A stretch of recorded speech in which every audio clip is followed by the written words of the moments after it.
Hello, everyone. This is you, host of the High Art on the Edge page, host of this podcast feature known as Surprise Cast. And look who's coming back for seconds, desserts, if you will. The Julies are here with me inside the digital studio.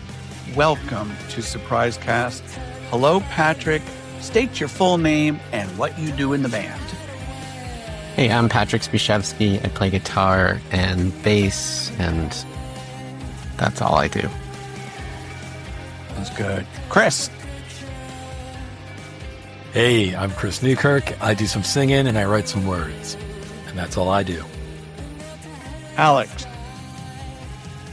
Hey, W. Nice to be back with you. My name is Alex Yost, and I play guitar and dabble in bass and dabble in synth with the Julies.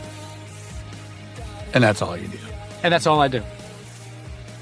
Well, all I do is ask questions, so let's get started. Patrick, we're going to lob the ball over to you, and here is the question. Could you please tell the listeners and me a unique story, an extraordinary story that's related to music?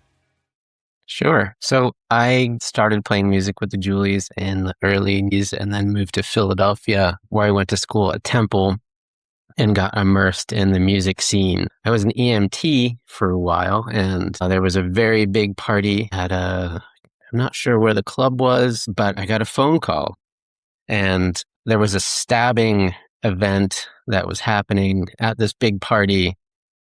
I was on call as an EMT, but it was a phone call to come see some bands play. And apparently there was a knife event with Kurt Heasley from the Lilies and Greg Foreman from Delta 72 that happened. So I was called to come see friends while at the same time drive my ambulance and see if someone got stabbed. So it's my most interesting music story. Okay, well, I need to do a follow-up question. Assuming you were familiar with the Lilies, yes, no? Big, huge fan of the Lilies. One of my favorite bands. And since that happened, what year roughly? That must have been 98 or 99. Has that story ever been shared? Not on the air that I know about. Kurt's still doing his thing. We just saw him a couple years ago. And then Greg is playing with Cat Power for as far as I know. Chris, your second batter up. All right. I'll tell you after that one. I know. I'm gonna keep with the theme of music and violence. Wow. You know, we'll see if Alex can follow that. We related to the Julies. We were playing some music conference in New York. We were at a venue called the Wetlands. Yeah, I think it was John and myself. I don't know if either of you guys were there at the time. And we were hanging out with the band Blur at the bar. Blur had just done a stint on the Dr. Drew show on Z100. And they were at the bar celebrating. I don't know who we were there to see. Another British band, I'm pretty sure. It might have been Echo Belly. We had made friends with them during a music conference. But I don't know if this was the same time period. The point is, so let's get to the violence. We were sitting at the bar. I'm sitting with Alex James, the bassist from Blur. We're just hanging out and talking. Lovely bloke, as they say, going back and forth. He's drinking a lot. I'm drinking a little.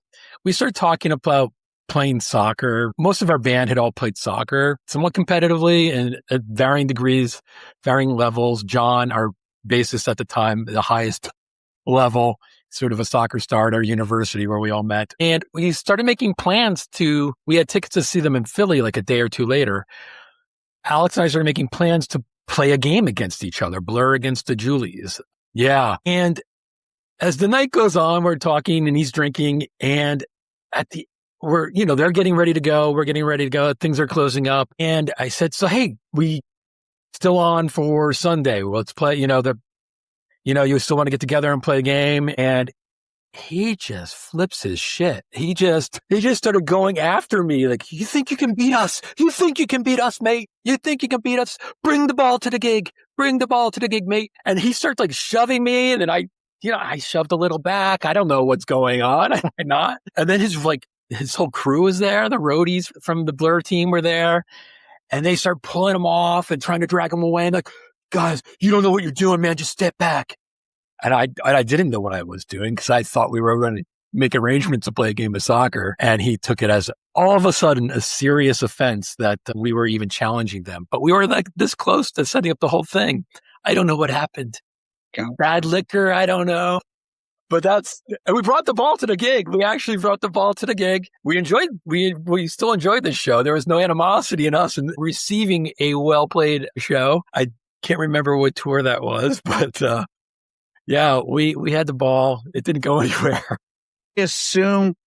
I assume, Chris, you have not spoken to any of those band members since. No, I have not. They only got bigger and more famous, especially Damon. And Damon was lovely as well, but Alex, lovely for an hour.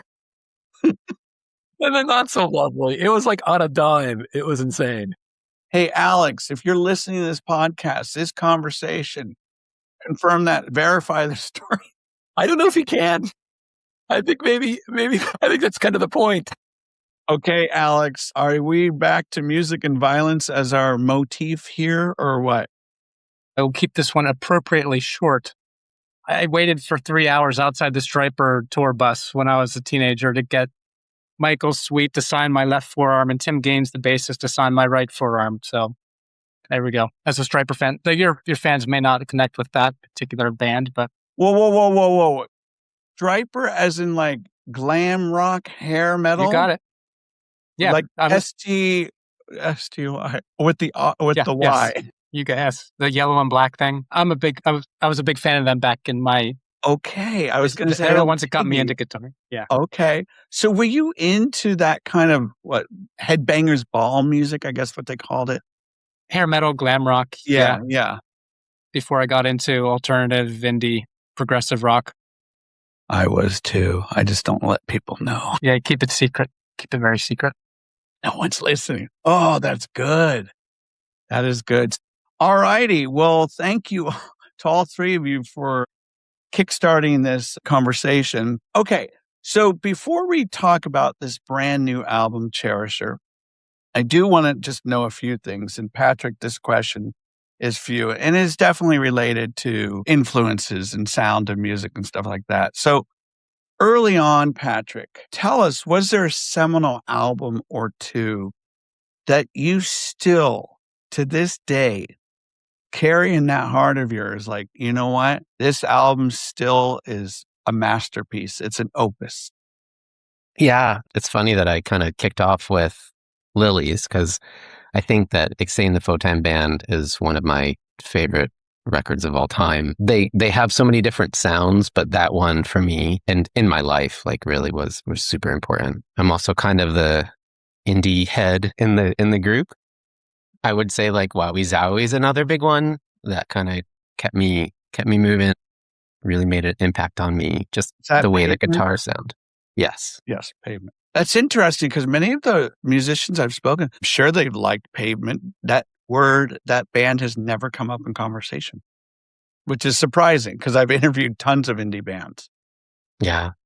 Huge record for me. Yeah. Chris, what about for you? I would probably deliver a list of these sort of post-punk alternative band, like albums from the 80s. I would probably have a couple Cure albums on the list. I would say the one that, like a lot of people, Disintegration probably opened me up in a way that others did not. Others turned me on, but Disintegration sort of like my life shifted around that record. That's when I first tried to write a song. That's when I first allowed myself to sort of lean into self-expression in a way that felt earnest. Something about that record resonated for me, or maybe it was also just that my timeline matched with the Cure's timeline, where I was the age I turned and that record came out. I was ready to sort of react in a way that was, was more. I was ready for something to make an impact on me. Yeah. But other than that, I think, I mentioned last time we talked the Pink Opaque by the Cocteau Twins, which would also be up there for me. And also sticking with non-studio albums, Louder Than Bombs was like all around that same time. Those three records around like 18, 19, just like defined my life in that time. And those are all great albums, great picks. And Alex, what about you?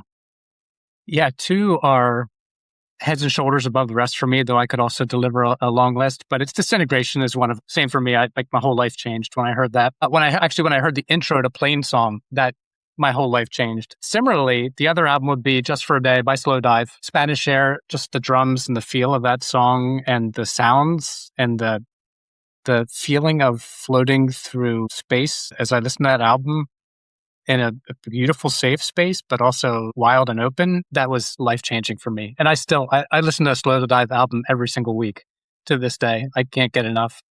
That one is Souvlaki. Yes, absolutely. And all three of you, once again, I'm totally connecting, resonating with your sharing here with regards to these albums and how important and impactful. For me, I remember at the time, I'll get to my question, in high school, when I was discovering these bands, and my close friends were really sticking with the hair metal bands or kind of going into the Grateful Dead and Zeppelin and all that. And I really shunned them out of my life. I was kind of that snob, that high fidelity kind of person people can't stand. But I did find my people. I was going to see Mighty Lemon Drops, Frontline Assembly, Nine Inch Nails. And I felt like I'm in a community here that understands kind of my erratic emotions, because I was very emotional at that time. Did either of you kind of have that feeling as well? Like you're kind of on your own island with a few other people?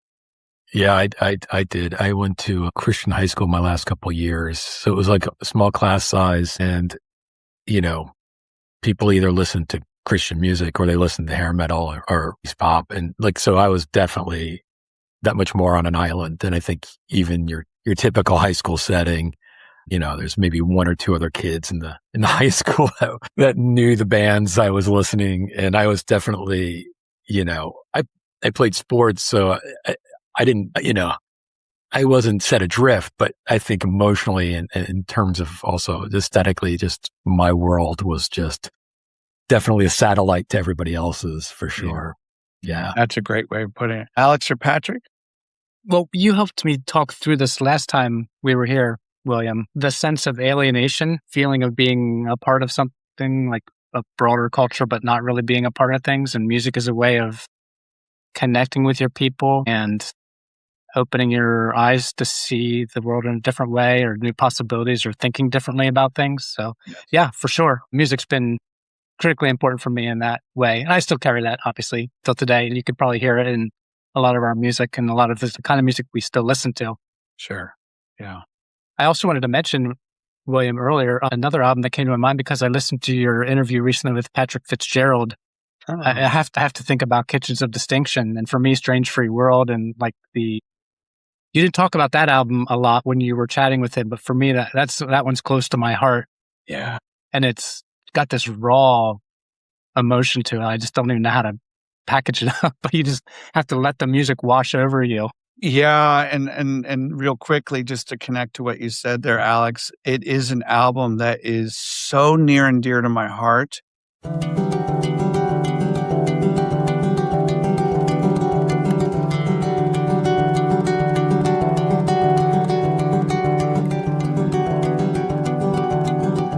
Yeah, I guess, the only thing that I would add is that, I've spent so much time, even with these guys, when we met, thinking about how, popular their music was garbage, right? And, going back and later on in life and, really getting into, Pink Floyd and, listening to shit that you're that sucked or, I couldn't like it because it was too popular. I love Led Zeppelin now. It's so good. Yes. But we spent so much time just saying how much crap it was. And, we did that podcast and we talked about, who was it? What was the song? Hold Me Now? No, it wasn't Hysteria. It was Photograph. Def Leppard. Photograph, yeah. So Def Leppard, another band that we were we weren't allowed to like it, right? Because it was too popular, but we all liked it. You can like things that were nostalgic to some degree, but yeah, you had to kind of keep it in that box a little bit. Nothing opens you up to having kids, I'll tell you that. They'll like whatever the hell they like, and you either get on board or you don't. So.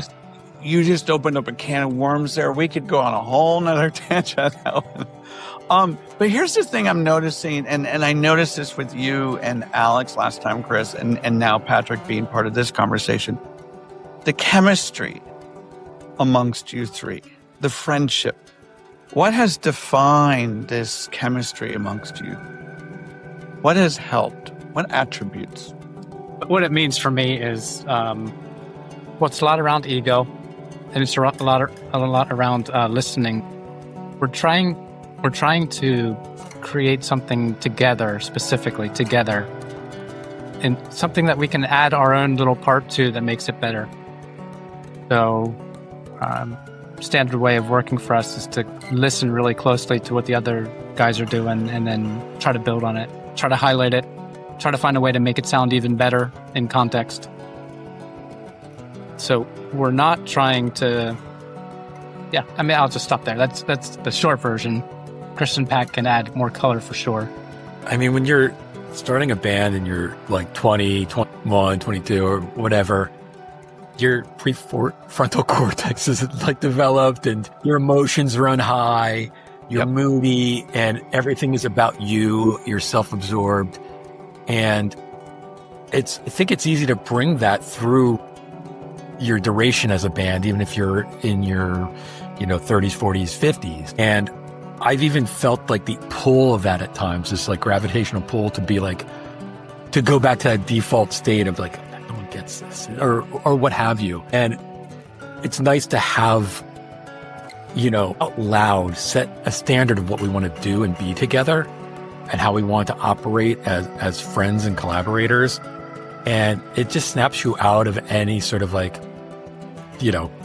primordial instinct to be self-absorbed or, not that it doesn't happen. It's just, I go back to those times and I remember all of us having moods and all of us like being pouty. And I guess bands are like that in general, and it's not that there aren't moments like that. It's just like they're just little waves now. It's just like, you just get through it so fast, or you hear a change in a song that affects how you were about to attack it. And you're just like, man, and then it's just like, no, let's just talk about it. It's that simple. Like 3 grown-ups, it's that simple. And I know that there's always like open ears, open hearts, and people that want to hear, my thought, even if my thought isn't really going to align with their current thought. And we'll just make our thoughts work together and we get there. And it's such in that sense, it's a much more evolved reality than we lived in, 20 some years ago. Patrick, do you want to expound upon that? Yeah, I guess the only thing I'd add is probably our relationship was way more mature, like as musicians than we were as like people, like always. There was never a moment, I think, even as like 18, 19, 20-year-old kids where we were fighting about music. Our disagreements were about, just our lives and whatever, but like we could always communicate with each other when we picked up guitars and drums and vocals. Like it felt seamless. Like we could communicate so easily, and it continues now. We have this relationship that exists way beyond just our personalities when we can just play together. Alex is raising his hand. So is Chris. Well, it is challenging. So, William, last time we were here, you talked about Rick Rubin's book. And so I picked it up and read it after we were on. That was really eye-opening for me in a lot of different ways. And one of the things that stood out for me in that book is that the creative act is the art is a voice for the artist. So it represents a unique perspective of the artist. That's the reality. And that does require at least some sense of ego and confidence to be willing to bring that forth and put it out into the world. And so for any artist, that has to be there to some degree. Absolutely. And so when it's more than just one person doing their own art, that adds complexity. But that's the fun part of it. It's the challenge, but it's also the fun part. The 3 of us could each do our own thing, and that would be interesting and unique in one way. But having to run it through the filter of Patrick and Chris, for me, that's part of the joy of bringing something to life. Sure, absolutely. And Chris?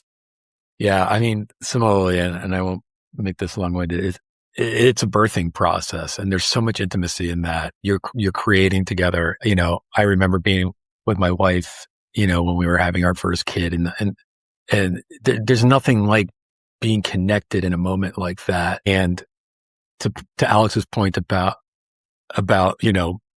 what makes it interesting, and to Patrick's point about communicating through those voices, it's just, we are there birthing together and making something together, and we are like co-parents in that. And there's just such an intense intimacy, and to have something on the other side of that we have made together is really, really powerful, even if only in the moment. I swear we're going to get to this album, but this is why I love talking about this stuff with you guys, because you can go to these, a little bit more enigmatic places, these more heady places. And I really appreciate that. So one more thing with being in a band and this great chemistry that you've had over the years, and you had mentioned that you are parents.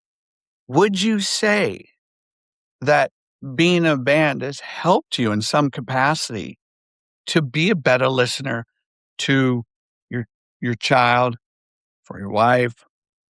Do you know what I'm saying? I will say that having the band gives me, in a different way than I think you're asking, gives me something to pour myself into that's just mine, that allows me to come back to my family fuller.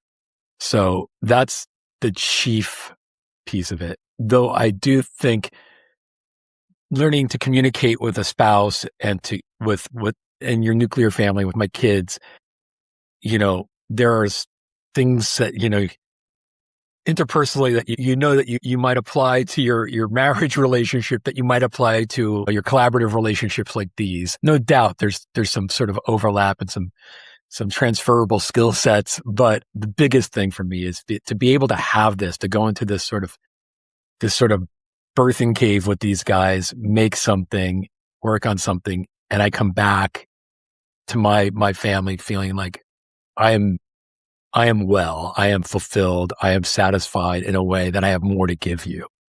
Love that. Alex or Patrick? For me, the family stuff, actually, being a parent probably helped me. That probably informed me as a band member. The first iteration of the Julies broke up right around the time that I was starting a family. So we took a 25-year hiatus. Now we're back. And in those 25 years, I learned a lot about how to be mindful of the people around me that I love and care for, and listen to them and work with them. So love that. Hopefully that's made me a better bandmate those intervening years. Well, I would say the fact that you're on the screen, there you go, and smiling. And Patrick? Yeah, I guess I definitely resonate with what Chris has said. Like, I feel like it's almost like running or having some sort of physical outlet, right? Like getting my emotions out and doing this with these guys helps me, I think, be a better partner, parent, whatever it is, because it's an outlet, right? Like it allows you to kind of get things out that you need to get out. And I come back to my relationships with the people around me, I guess, more open when I've kind of got those things gotten. In closing this part of the conversation, I've also heard from other musicians that within their band chemistry, the ability to express themselves through vulnerable times, how key that is, because they trust the other people within the band to accept their emotional outbursts, their anger. That's part of who they are. And that has been a key for them as far as keeping the band together. We are now going to talk about a brand new album called Cherisher.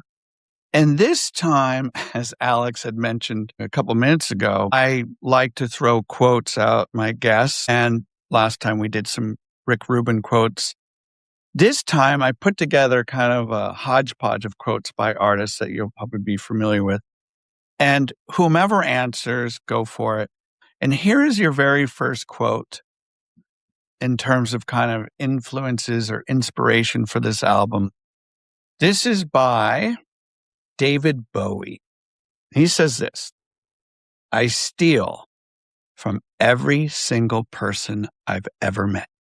But let's talk about the influences for this new album. Well, if you want some detail about a particular song, William, I can answer this one. So the second song on the album is called Neon Afterlife. It's one of the singles. I love that progression. Started with that progression, F, G, E, A. It's just something about it that grabs me. And then realized that it's actually used in a lot of songs I like. Went out and looked around. So the song that spurred the initial concept was Ghosts Again by Depeche Mode, off their most recent album, which is an amazing song. I absolutely love it. But the feeling of that I was trying to capture. And I started to go out and looking what other songs have the similar progression. It turns out, Just Like Heaven by The Cure, Bizarre Love Triangle, New Order, Under the Milky Way, The Church, There's a Light That Will Never Go Out, Midnight City. I mean, I didn't even realize the ways that I was borrowing from these other artists, but there you go. That progression just grabs me. Like that. Patrick or Chris? I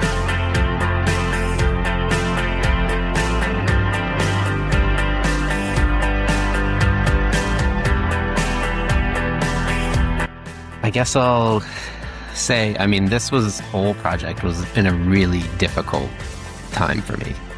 So I actually didn't do a lot of stealing. I did a lot of reading. Alex and I both read the Nick Cave book, which resonated huge with me, like around loss, right? So if I can steal that emotion around loss and just feeling heavy, this is a heavy record. A lot of, we poured ourselves into this. So, yeah, for sure. For me, so much of the record is about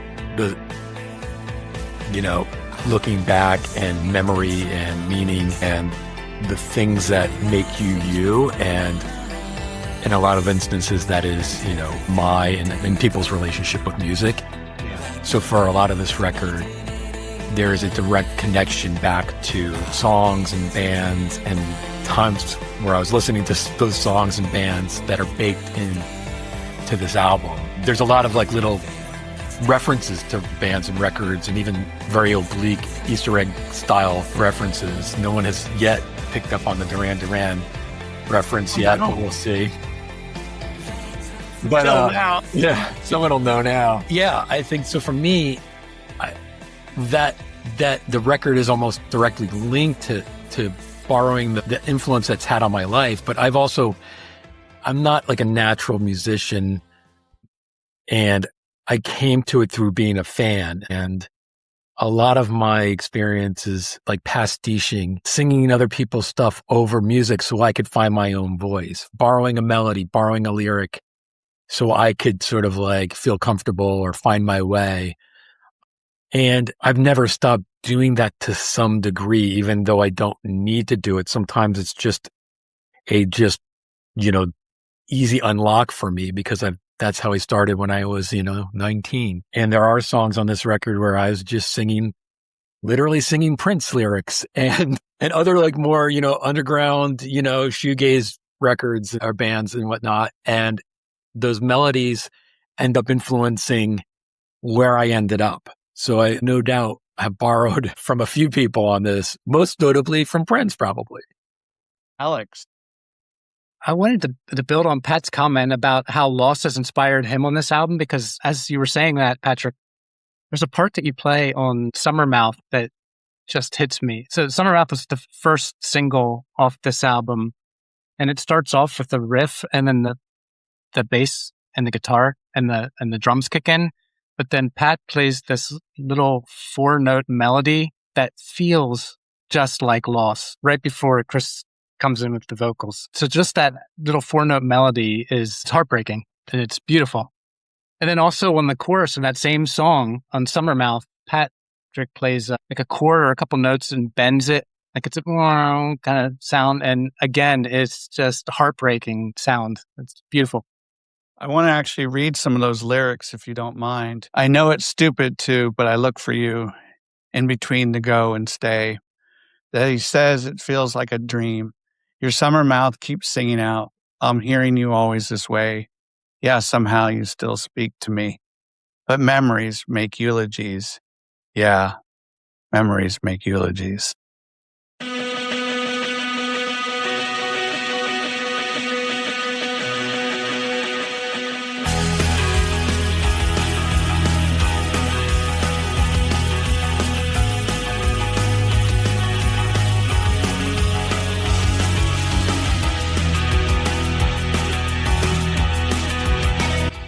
With this album, I feel like there's a really strong identity here.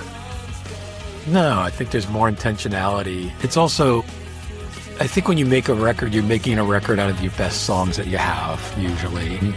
Oftentimes when you get to a second or third record, and this is in a sense our second record, even though it's kind of our fourth, it's our second in the second act, right? We are in a position to go, what do we want to do with this second chance to make another record? And we kind of gave ourselves a little bit of a creative brief.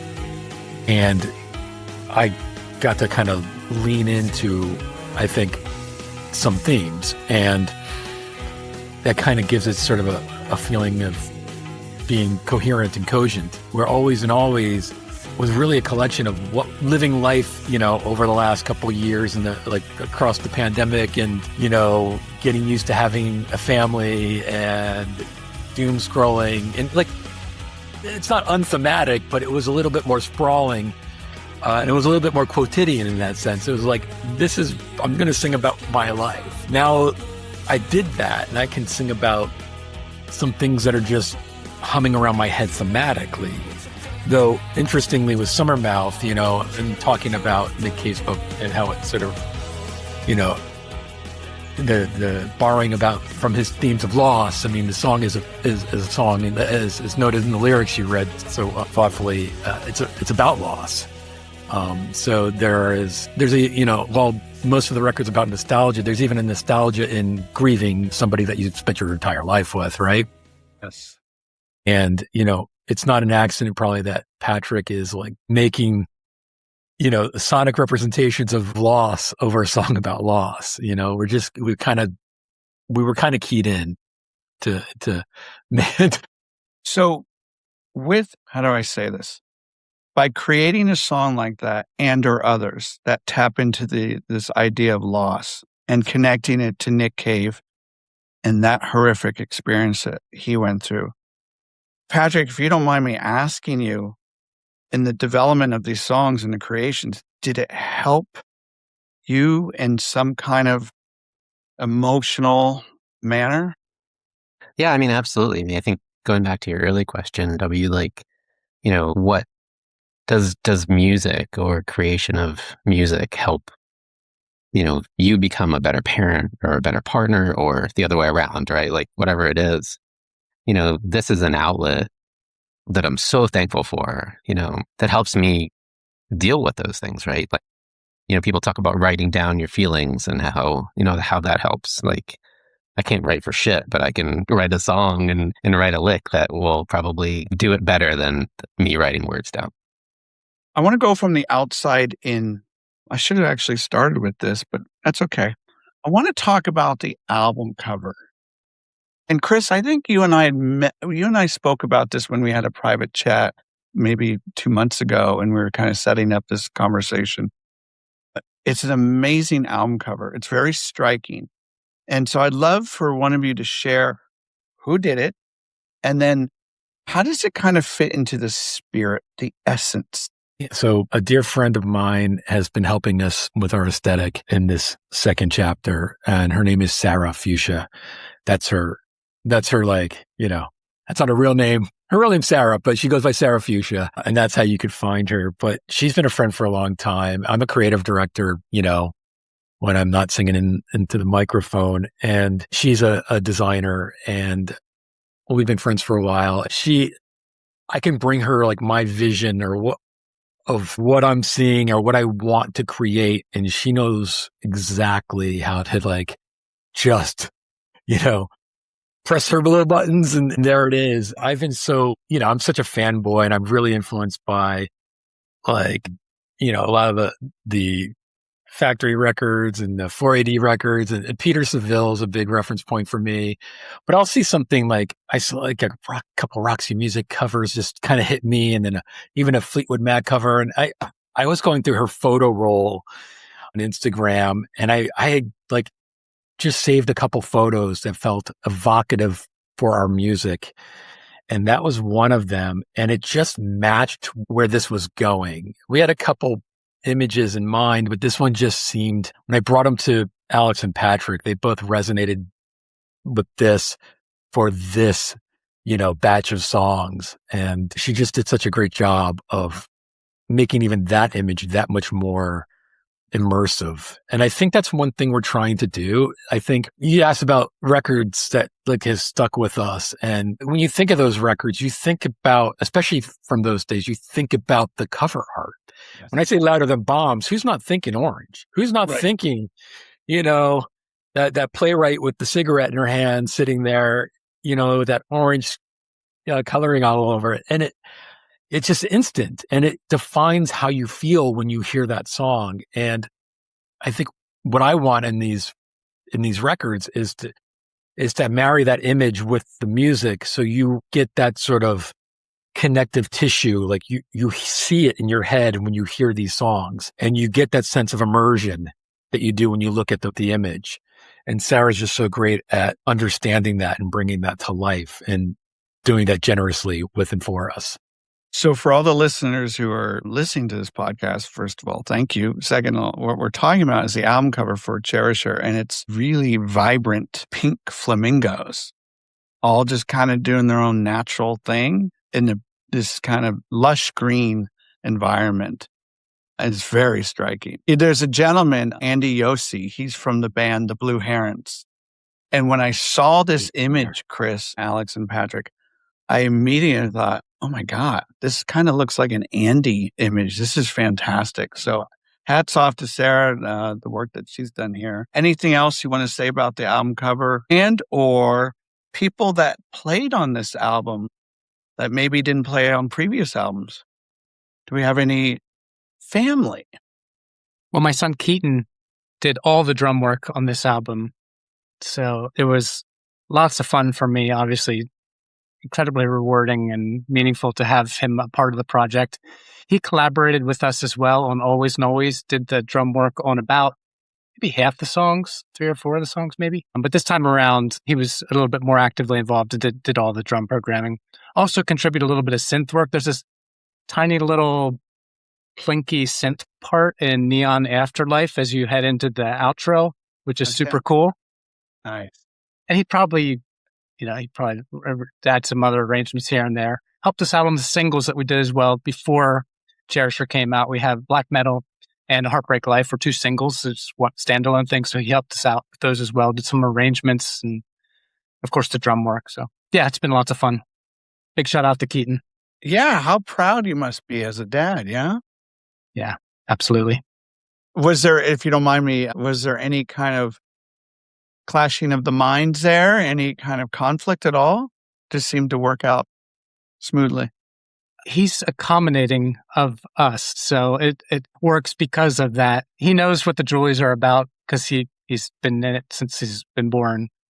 But if he were part of the Julies, he would probably do things a little bit differently. But as a collaborator, he understands what he's about, and he wants to try to make our work better in the way that we see it. So, yeah, an incredibly mature collaborator for someone who's still in their 20s.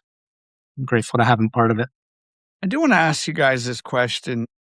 You probably read interviews and heard bands when they've been asked by somebody, define your music. And they'll say something like, well, that's not up to us. That's up for the listener or for the critics. Those are for the pundits out there. And one day I just want to hear them like, you know what? Our music is this. It is shoegaze. It is dream pop. It is goth rock, whatever it may be. So I'm going to ask you this question. We used to call it glitz pop. Remember that? I still use that glitz pop. Yeah, that was our way of, I guess, categorizing ourselves without categorizing ourselves because it hadn't been used that we knew of. So we called it glitz pop. Can you categorize now? Will you? Yeah. I mean, I feel it's I feel it's an amalgam. That's the thing. I feel like it's hard to put in one box. We're definitely shoegaze adjacent, and we've leaned hard into that. And we're dream poppy at times. We're definitely clearly from the post-punk lineage and very alternative. Yes. And there's a bit of Britpop that some people think that's especially what we are somehow, which is maybe a bigger stretch for me. But it's hard to say one of those is right. I'm inclusive of all of it. If you can kind of put them in a blender and it comes out as glitz pop, then hey, that works. Yeah. Patrick or Alex? Sorry, I had my hand up from the earlier question Sorry. because we didn't get to talk about memory stitches, which was the first time that we got a chance to work with another group or another person and have some different vocals, which I thought was really unique and fantastic for this record as well. So wanted to shout them out too. Great. Thank you. And Alex? I'm comfortable saying that we're dream pop shoegaze. This is as shoegaze as the Julies are going to get, I believe. Yeah. I mean, that was probably anywhere we go from here will probably be something not quite as close to shoegaze as Cherisher. It's my guess.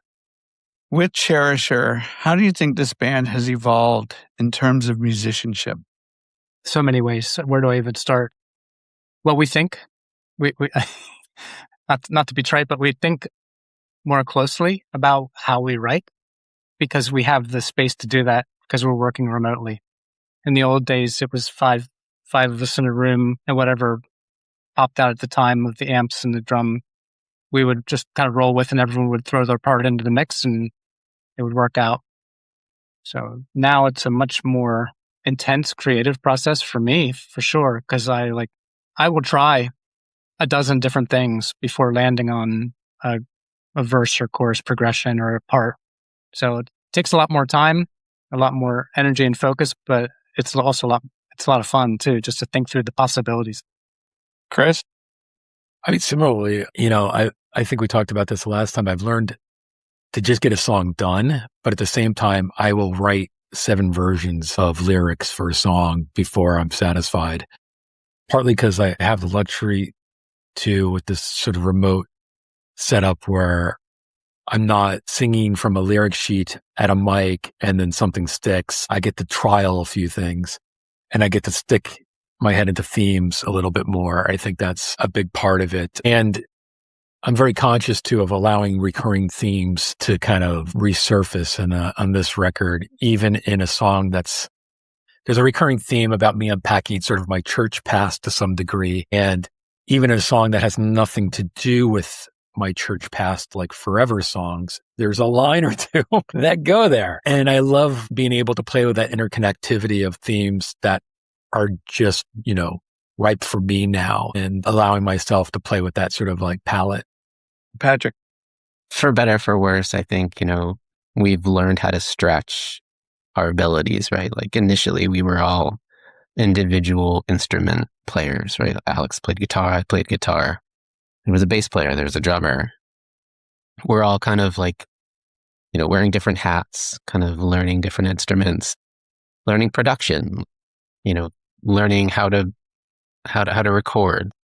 It's a neat way to kind of become a different type of musician rather than just someone who plays a guitar in a band. We're all kind of stretching and growing. So with that stretching in mind, where do you feel like, Patrick, the band took some risks? Yeah, I mean, I think not going to a studio to lay down tracks is our first big risk, right? We didn't know if we could do it, and obviously we did it.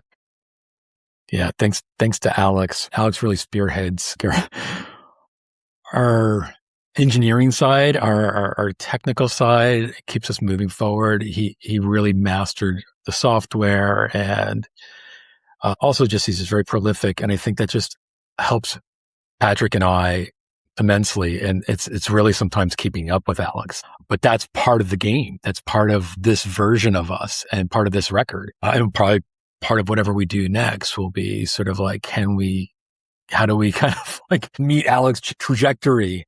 Yeah. I feel like in my head I'm there. It's just in my life, it's hard to meet him. He got his head around how to move our band forward fast, which I'm very appreciative of. Alex, those are some very complimentary words. Very kind. Yeah, appreciate it. Before we close this conversation, from what I'm hearing from all three of you with regards to the making of Cherisher, it was a very positive experience, very fun, challenging, of course, and pushing yourself sonically. But it sounds like a very fruitful experience. Is that correct? It better be. Absolutely. Yeah. I mean, not monetarily. Yeah, that's what I mean by fruitful. You need to find fruitful. Right. Yeah, I'd say at least personally, I think we probably all do. We invest our time and money into the band for ourselves because it's giving something back to us. Yeah. It's become vital to us. But if it's not for the audience, there's no reason to make a record. So that symbiotic relationship, that synergy is so essential to that. So we're able to invest in putting our heads and hearts into something like this and knowing that there's just enough people out there that care or that are waiting or that it will resonate with, that, it feels like a break even, if not monetarily at the very least, right? There is a sort of emotional break even. There's a return on investment nonetheless, and maybe even a kick to do something again, right? Oh, well, yeah, absolutely. And intrinsically. I want to read another quote, and whoever wants to speak to this, that would be great. It's by St. Vincent, and she says this: I like songs that are a little bit uncomfortable. So does this band like being uncomfortable? Do they look forward to these challenges? It has to challenge me for me to get into it, right? Like, I guess that's true. But it also, if there's also a home element too, right? That if there's a riff that like Alex's point earlier, right? Like that chord change is tried and true, and it feels so amazing. Yeah. But if it's just the same one, it's not going to work, right? So there has to be a challenge for me to really be into it. I guess that's the indie guy in me. Alex, go for it. Yeah, I feel the same way, Patrick. We could write a Julie's template song pretty easily and do a full album of that. But the fun part is trying to do something that we feel is interesting, creative. Maybe this is too much in the weeds, William, but the last song on the album, Rooms, it's a synth-focused song. And I don't know how to play synth, but here we go. And so that was fun for me to try to write that song. I was trying to make something that sounds like Twin Peaks and make it sound like the Julies.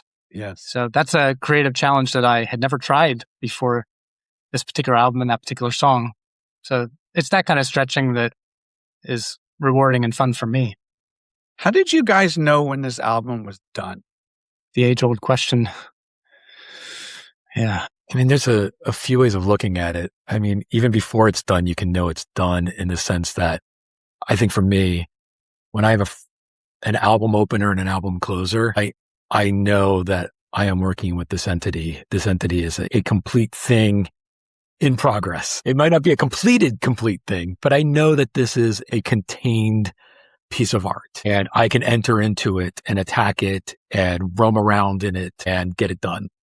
Well, and I think the opener, Marigolds, is the oldest song. Like if you go back to the original concept for the song, that's been in your mind for a while, Chris, as an album opener. So yeah, so good. It's such a great opener. Thank you. Yeah. I mean, I remember when you sent it, I'm like, holy shit. That's a bang. I mean, that was like, what's a slow dive one? Star Roving for me. It took me seconds. I'm like, oh yeah, we're here.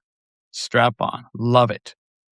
There's things too, like when you're working on that first song, it defines what you're going to do on subsequent songs. And for as in a table setter?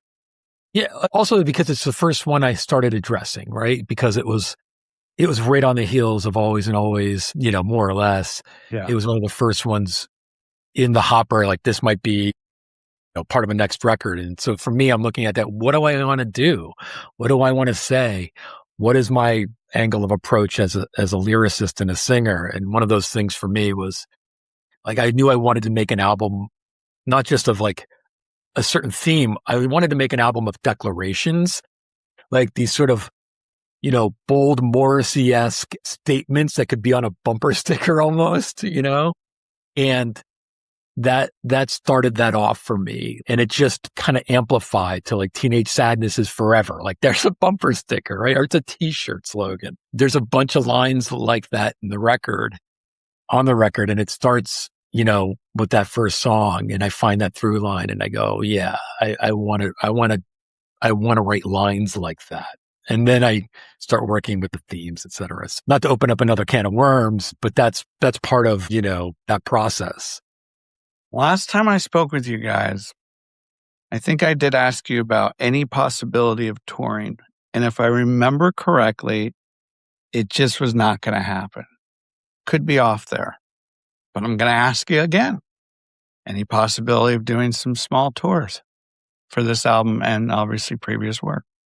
I'm always somewhat hopeful there'll be shows, but tours sounds like really not compatible with where we are in life. Yeah. But every once in a while, the conversation or the proposition of a show comes up. But that is a whole other conversation that we will meet and love. I've had a lot of offers for people that want to fill in to be part of the band. They make it happen. And you know, you've had the Riverside guys on. There's Dave that plays in the band Riverside with Keith and Glenn. He's always like, I've got your rhythm section. I'm ready. Let's go. Could we hire people to just replace all of us except for you, Chris? That could work. We could explore that. Is Keaton available?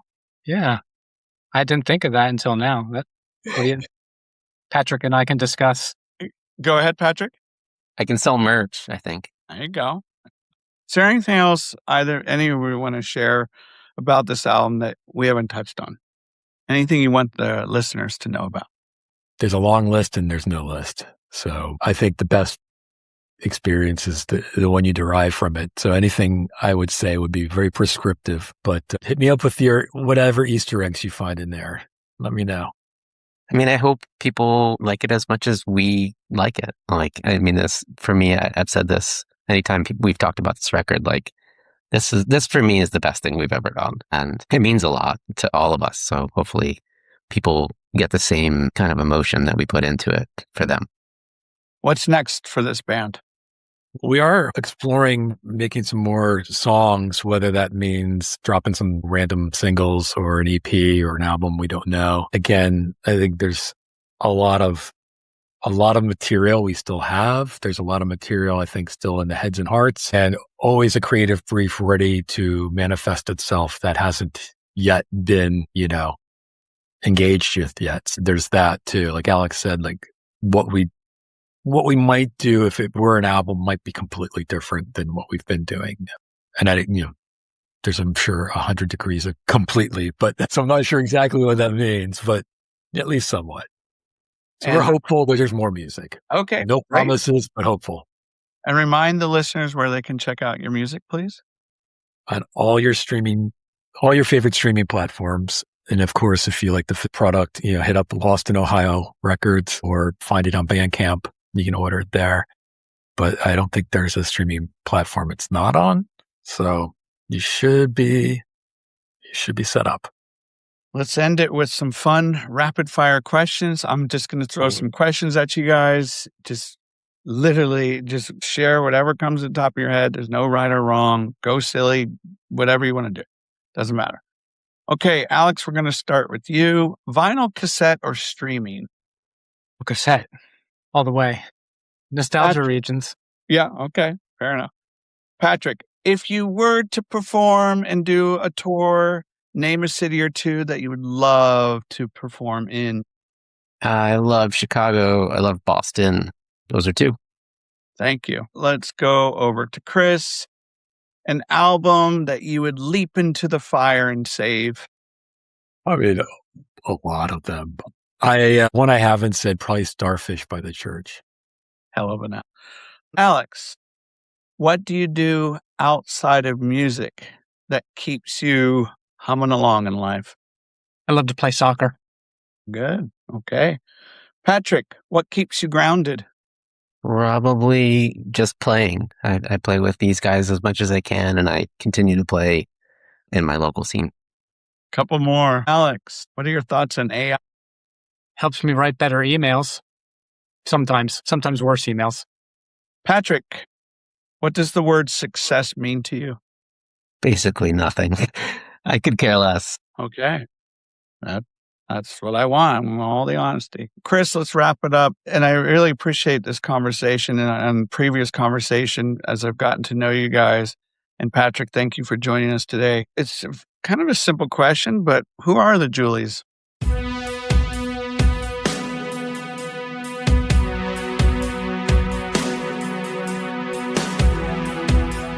We're just 3 glitz poppers, formerly 5, who've just tapped in to keeping ourselves moving in life, keeping ourselves connected, keeping ourselves fully realizing the things in our hearts and heads together. It's that simple. To me. It's a beautiful thing that you got going here in the second phase, second chapter, if you will. Everyone check out the brand new album, Cherisher by the Julies. You know, put the phone down. I'm not trying to be preachy, but put the phone down. Listen to the album all the way through. Hell, go for a walk, put on headphones. A great place to listen to music is sit in your car and just tune out, maybe by a beach, wherever your favorite spot is. But check out this album. Check out the album artwork that we were talking about. Listen to all the sonic textures and pay attention to those lyrics. You're going to find some gold here. Thank you to the Julies for joining us, Chris, Alex, and Patrick. Much appreciated. And remember this, everyone. Great music is all around us. All you have to do is keep your ears open. Ciao.